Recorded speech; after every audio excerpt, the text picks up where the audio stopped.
ஹல்லேலூயா. ஒத்தாசை என்று சொல்லும் பொழுது ஹெல்ப் என்று சொல்லப்பட்டிருக்கிறது.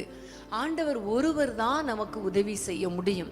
இந்த உலகத்திலே பயங்கரமான சூழ்நிலையில் வாழ்ந்துட்டு இருக்கோம். நம்முடைய குடும்பத்துக்கு தேவையான எல்லா ஒத்தாசைகளையும் நமக்கு கொடுக்கிறவர் நம்முடைய ஆண்டவர். ஆகவே இப்போ எல்லாரும் ஆண்டவரை நோக்கி பார்க்க போகிறோம்.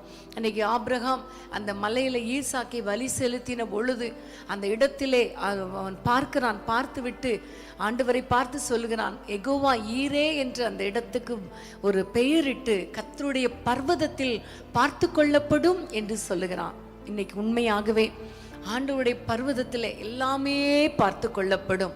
உங்களுடைய வாழ்க்கையில் இருக்கிற எல்லா தேவைகளையும் எல்லா ஆசீர்வாதங்களையும் அந்த பர்வதத்தில் இருந்து உங்களுக்கு கிடைக்கும். ஆமேன். வானத்தையும் பூமி உண்டாக்கின கர்த்தரிடத்திலிருந்து எனக்கு ஒத்தாசை வரும். இப்போ நம்ம எல்லாம் ஜெபிக்க போகிறோம். உங்களுக்கு என்னென்ன தேவையில் இருக்கிறீங்களோ, என்னென்ன பிரச்சனையில் இருக்கிறீங்களோ, இப்போ ஆண்டவரை பார்த்து எனக்கு ஒரு ஒத்தாசை உம்மிடத்திலிருந்து வரட்டும் அப்பா, கர்த்தருடைய பர்வதத்திலே பார்த்து கொள்ளப்படும் சொன்னீங்களே, இன்னைக்கு எனக்கு ஒத்தாசை வருவதாக என்று சொல்லி ஆண்டவரை நோக்கி கூப்பிடுவோமா?